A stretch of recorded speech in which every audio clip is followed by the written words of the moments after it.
Students, in my previous class I have discussed what are different types of vectors.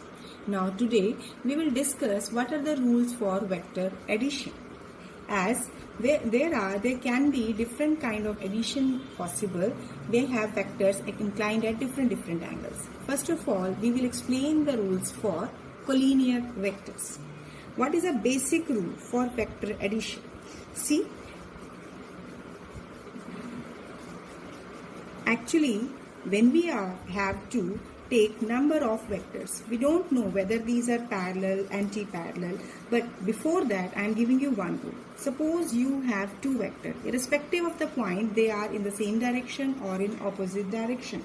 So vectors to be added are arranged in such a way. Many vectors if we have to arrange in such a way that the head of first vector, this is the head of first vector, coincide with the tail of second vector. Similarly, head of second vector will coincide with the tail of third vector, and so on. Whatever be the number of vectors have been given, so a single vector is drawn from the tail of first vector to the head of last vector. So resultant of all these vectors, what we are taking, that will represent the resultant vector. As I have explained, that resultant of number of vector is a single vector which produces the same effect as is produced by individual vectors when taken together. So this vector, how we are obtaining it? By placing head of one vector over the tail of second vector, head of third vector over the tail of third vector. So a single vector from the tail of first vector to the head of last vector, this is giving you the resultant vector. Let me apply this for collinear vectors. When we are taking collinear vectors, vector can be in same direction or can be in opposite directions. First of all, when we are taking, the vectors are parallel. Means we are taking the two vectors A and B are in the same direction.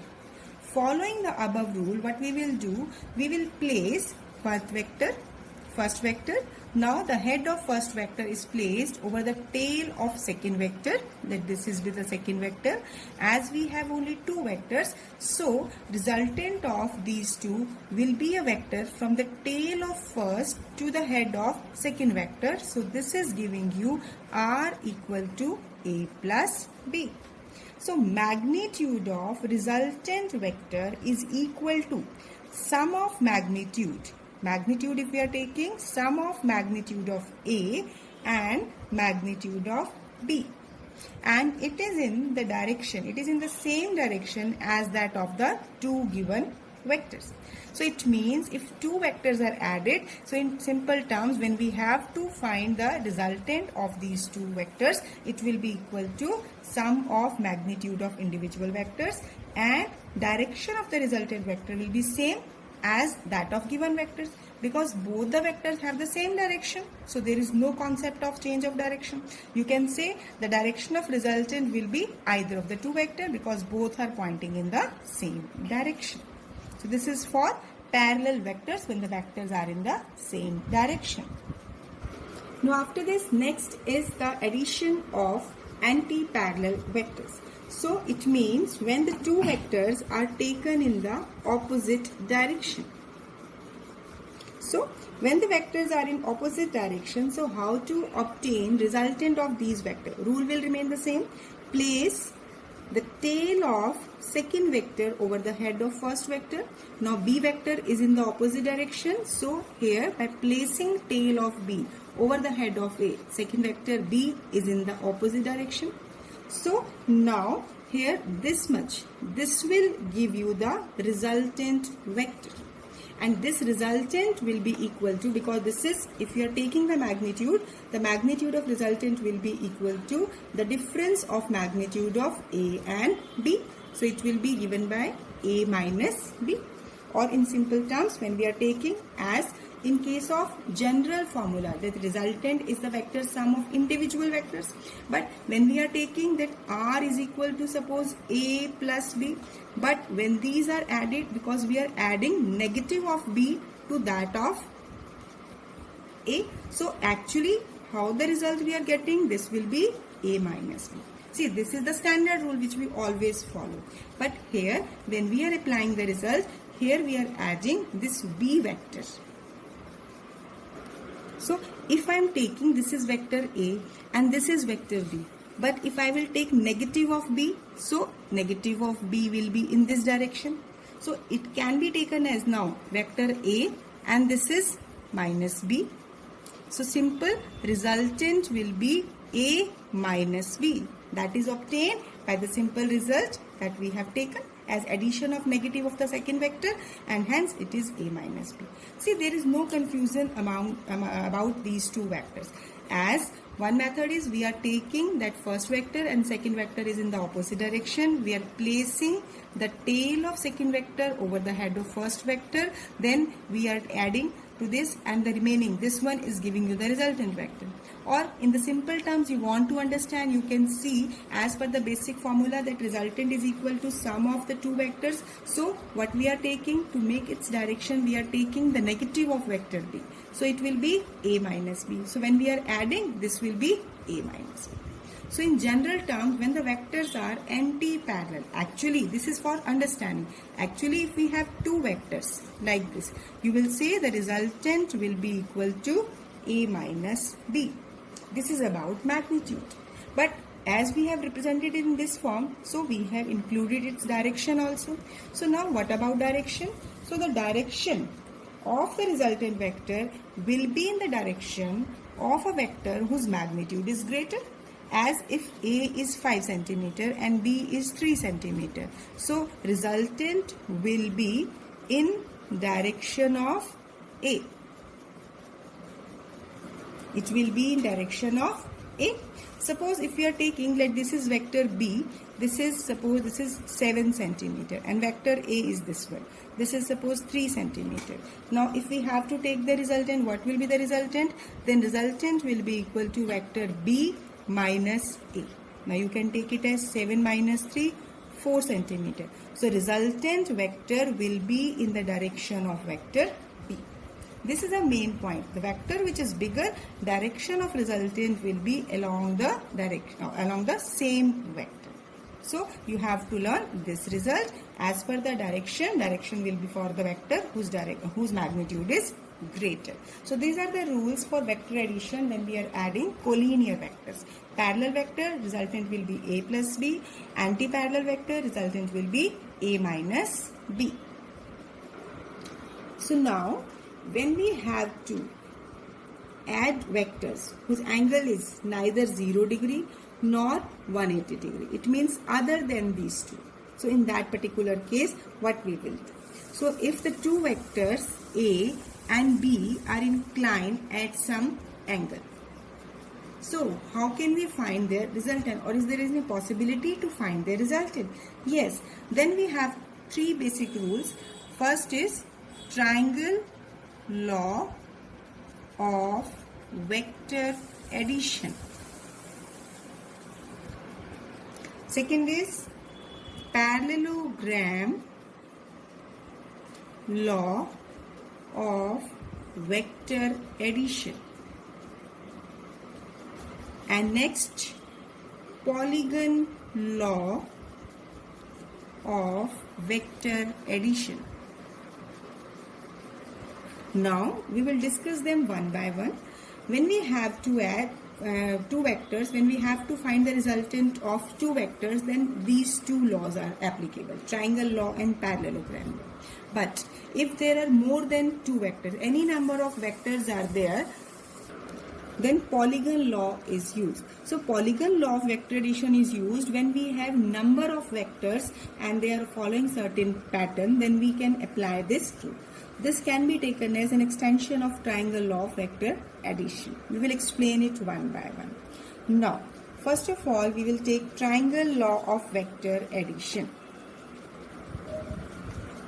First of all, we have to understand the meaning, how we can apply triangle law, and in one condition we can apply parallelogram law of vector addition. See, if vectors A and B, these are acting at some angle to each other. if we are producing it and they are combining, then we can have some angle between these two vectors. To find the resultant, how to proceed? To find the resultant, concite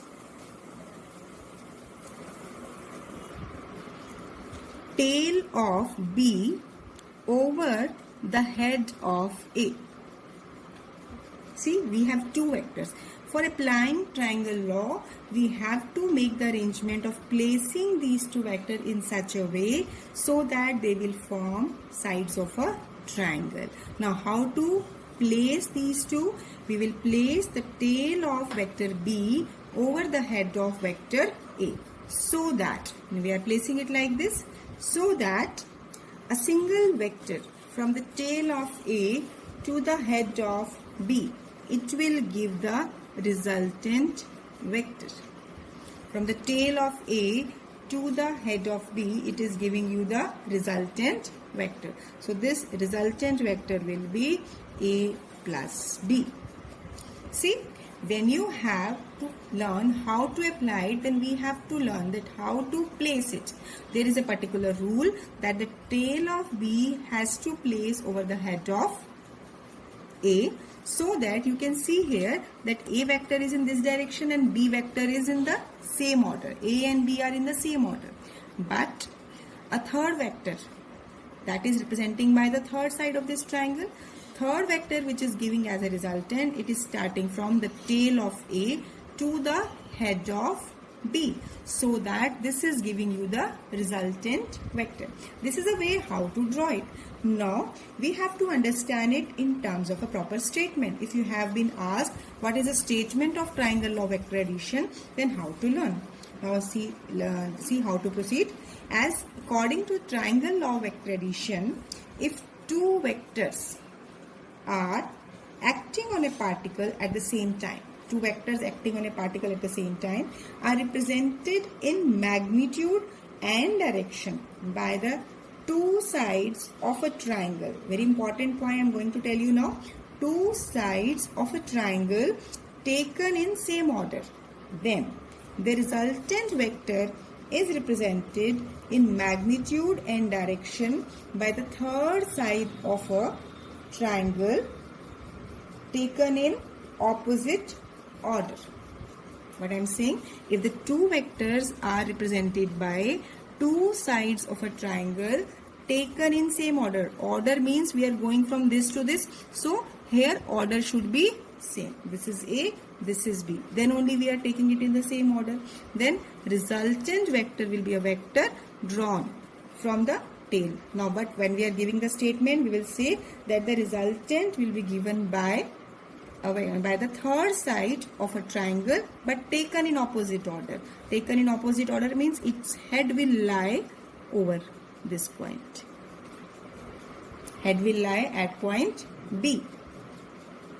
It means, see, actually this point sometimes may create confusion. See, if you have to follow the same order, if you will say that we have to just represent the sides of a triangle in same order, then what you will draw? You will say this is one side, this is second side, and third side should be like this. But here, this is the main point which we have not to follow. We have to learn third side of a triangle taken in opposite order. This will give you the resultant. So it's very important. See, you have to learn the statement as such, because many a times it can be asked, state triangle law vector addition. So I'm repeating, if two vectors are represented by two vectors acting on a particle at the same time are represented in magnitude and direction by the two sides of a triangle taken in same order. So their resultant is represented in magnitude and direction by the third side of a triangle taken in opposite order. So this is basic statement of triangle law. Now next, what we have to do? We have to get analytical treatment. This is analytical treatment of vector addition. analytical treatment when we have to explain, basically this is helping you to get the magnitude and direction. You have to find magnitude and direction of the resultant. So basically after the statement we will find a mathematical formula which will help you to do with different kind of numericals so that you can find the magnitude of resultant, and also one formula to get the direction of resultant. Let's see how.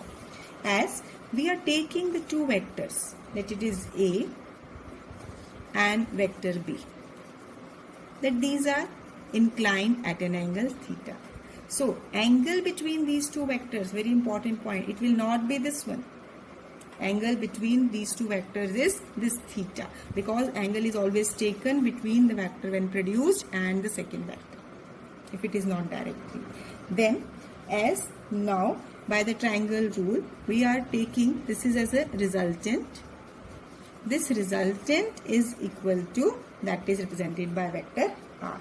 Now we have to find its magnitude as well as direction. Let me name it as O, P, Q. Labeling these points. So now to get the magnitude, what we are doing, let's draw a perpendicular from point Q to N on OP to be produced. What we are doing, draw perpendicular Q to N meeting OP when produced at point N. So this is becoming a right angle triangle. I have done it for some purpose. It will help you to calculate magnitude of resultant. So here now we are taking vector A. This is represented by OP, and PQ, this is representing vector B. Now resultant will be OQ. This is by R. Now what we are doing, first of all consider triangle, this is PQN. In triangle PQN, PQN, yes, because we have PQN, there are symbols that are labeling as per this. So now we have to find the value of here PN and QN. Why we are doing it? First of all, we will find the value of this PN, that is a base of this triangle, and QN, that is a perpendicular of this triangle. So apply here, let me apply sine theta. Sine theta is perpendicular upon hypotenuse. Here you can see the magnitude of vector B, that will be represented by, as if we have to take the magnitude of B, we can represent it by B. If we have to take magnitude of A, we will represent it by A. Either you can represent like this or directly. Preferably we will do by this. Now sine theta will be QN perpendicular upon hypotenuse upon PQ. So QN upon PQ. PQ is B. Lies QN, that is perpendicular, equal to B sine theta. Similarly, if we find cos theta is base upon hypotenuse, that is Pn upon PQ. This is Pn upon PQ, again is B. So Pn will be equal to B cos theta.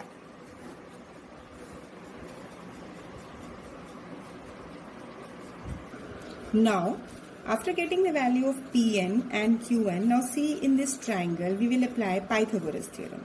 So in triangle ONQ, this is right angle triangle. So if we have to apply Pythagoras theorem, as we have to find resultant magnitude, so R square. See, you can represent this resultant magnitude by this or by this. We prefer to use by this. Why? Because sometimes if you are representing in all the derivation by this, if somewhere you skip this modulus sign or somewhere you skip this vector sign, there is a chances of deduction of marks. So it will be better if you will write it this. Automatically it means that we are talking about its magnitude. So a letter without a vector sign, it is giving always you the numerical value, magnitude. So R square will be equal to, you can take it as rather R, instead of R square I will take OQ square will be equal to ON square plus QN square. Now I will put the values as OQ is R and ON. ON I can write, see as per the figure, this is OP plus PN square. OP plus PN square and QN square. Now we have calculated the value of this sin theta and cos theta from where Pn and Qn. So I will substitute the value from here. So here OP is A and Pn is B cos theta. Pn is B cos theta and Qn is B sin theta. So in this step what I have done, I have simply substituted OP as A, Pn as B cos theta, Qn as B sin theta. Now what should be the next step? See, in the next step, here I will simplify by the formula A plus B square. So here A square plus B square, that is B square cos square theta, plus 2AB, that is 2AB cos theta. A plus B square is A square plus B square plus 2AB. So here B is B cos theta. So it is B square cos square theta plus 2AB cos theta, plus squaring this also B square sin square theta. So now A square plus, rearrange these two, B square, that is cos square theta plus sin square theta plus 2AB cos theta. So this cos square theta plus sin square theta, as you know, this is 1. So directly what I am taking is R square. This will be equal to A square plus B square, because this is 1, plus 2AB cos theta. See, we can use it directly because up to 10th class we are familiar with this result. So now here R square you have obtained, but as we have to find resultant, so R will be taken as taking square root on both the sides. But we are getting, this is under root of A square plus B square plus 2AB cos theta. So you have to learn this result. Now listen one thing very carefully, as till now there is no different concepts, different formulas we are talking about, but here actually in the kinematics now the formula part is starting. So you can do one thing, that at one sheet of your register or in the starting or at the back you can make a column of formulas. You have to write this formula there, because if you have to learn the formula directly, you can read the formula, you can rewrite it, practice it, so that this formula will be learned to you. Now this way you have calculated the magnitude of resultant. So now how to find the direction of resultant? Now to find the direction of resultant, again see the diagram. See, this resultant is making some angle with the given vector A. So let we are taking this angle is beta. Any angle, alpha, beta, gamma, any value you can take, phi also you can take. This is symbolic representation.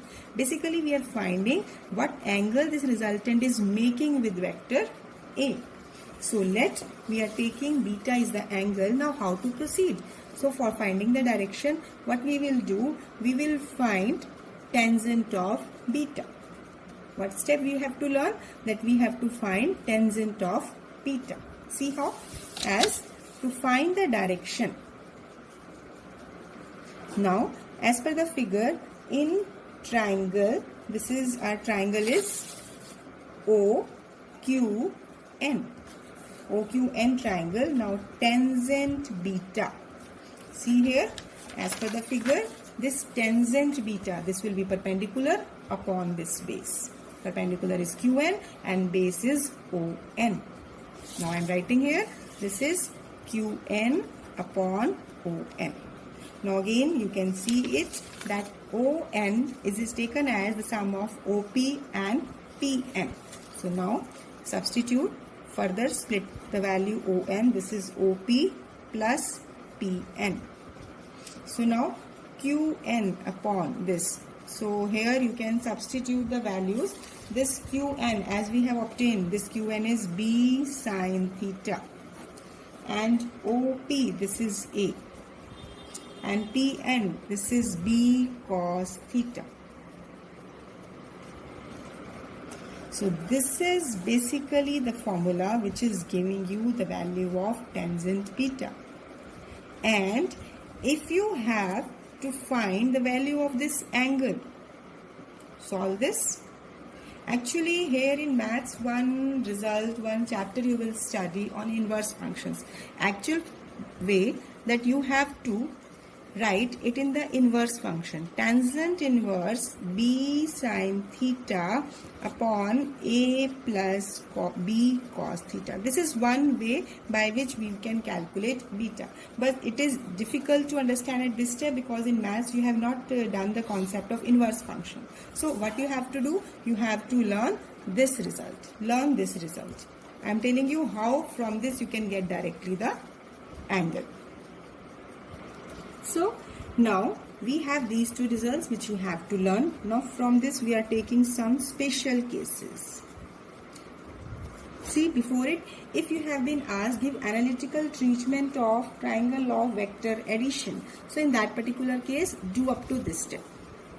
Magnitude and direction, or find the magnitude and direction of resultant, then also do up to this. Special cases you have to understand. If any of the cases is asked, then only you have to do it. What are the cases? First of all, if theta is 0, it means vector A and B are parallel. Theta means that angle between A and B is 0. So resultant will be equal to A plus B.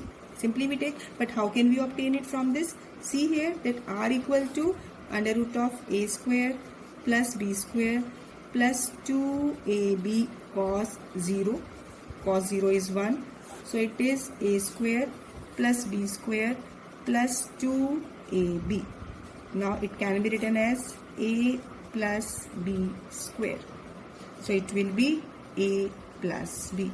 So resultant will be given by sum of the vectors A and B. Okay?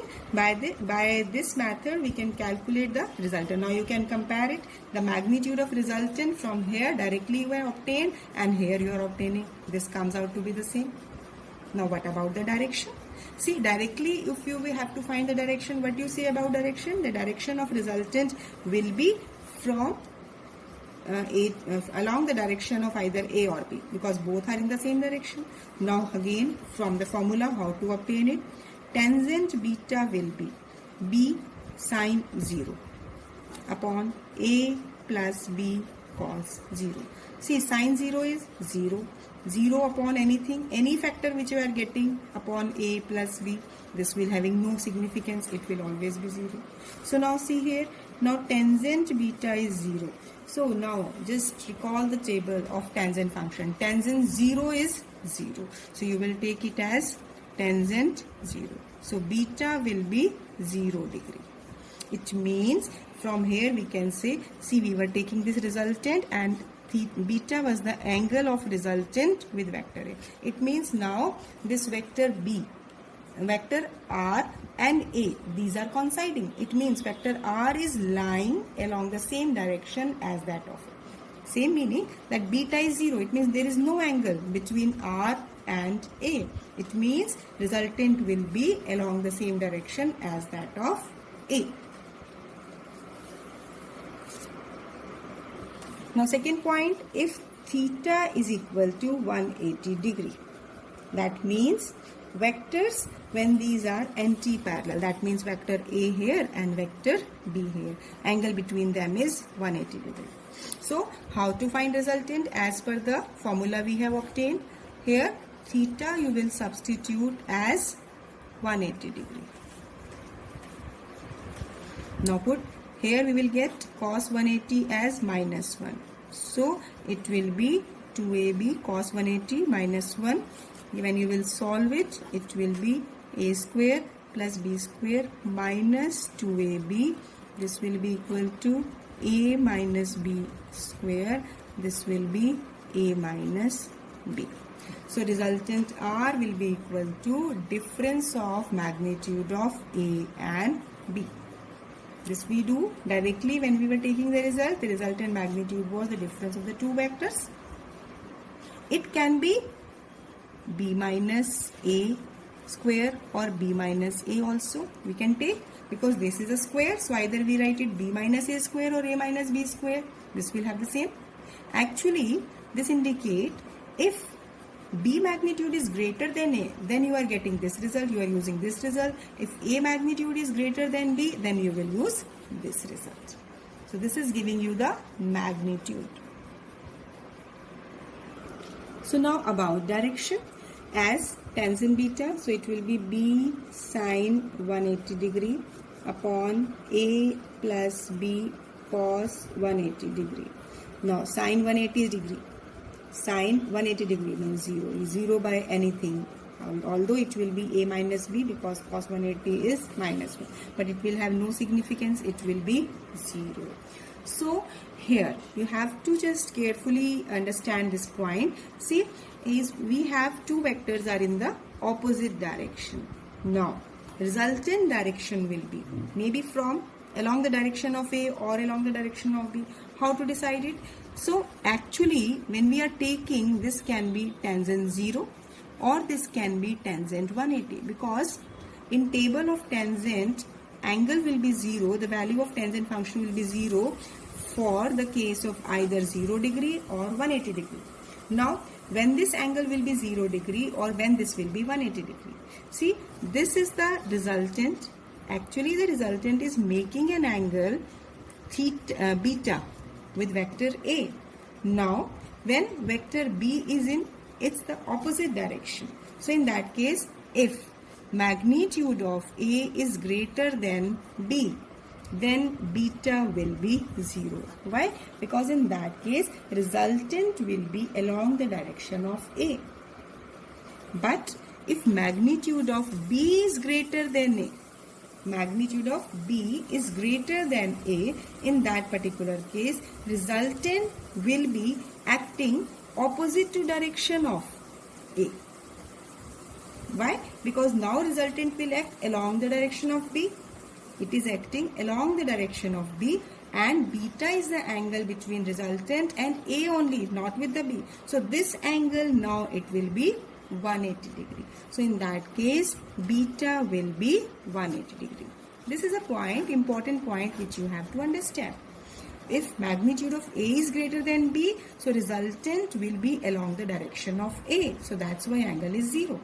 But if B magnitude is greater than A, then automatically resultant will be along the direction of B. But in that case, angle of resultant is measured with respect to A will be, now it will be 180 degree. So that's why you have to understand this condition. Now, if theta is 90 degree, it means vector A and B are perpendicular. So in that case, what will be the resultant? You will take theta to be 90. So cos 90 is 0. So resultant will be under root of A square plus B square. This will be the magnitude of resultant. Resultant will be somewhere in between. Now, what will be the direction of resultant? So here, tangent beta will be equal to, this will be given by, that is your, this was your B sine 90 upon A plus B cos 90. So, sine 90 is 1, B cos 90 is 0. So, it will be B upon A. So, tangent beta will be B upon A. If, for this case, if we are taking one subcase, if magnitude of A is equal to B, then resultant will be under root of A square plus A square, replacing B by A, so it will be under root of 2A. And what will be the direction? Tangent beta, A upon A, 1. So in table of tangent, which particular angle is having value 1? 45. Tangent 45 degrees 1. So beta will be 45 degree. So it means now the resultant will be inclined at 45 degree with vector A. Only if both the vectors having equal magnitude. So this is all for today. Today I have discussed very important topic, that is triangle law vector addition. You have to learn the statement as such, understand the statement, Then after that you have to learn how to find the magnitude of resultant as well as direction, and in terms of 3 special cases I have explained the practical application of this final result. So practice it twice by writing. Thank you. Have a nice day.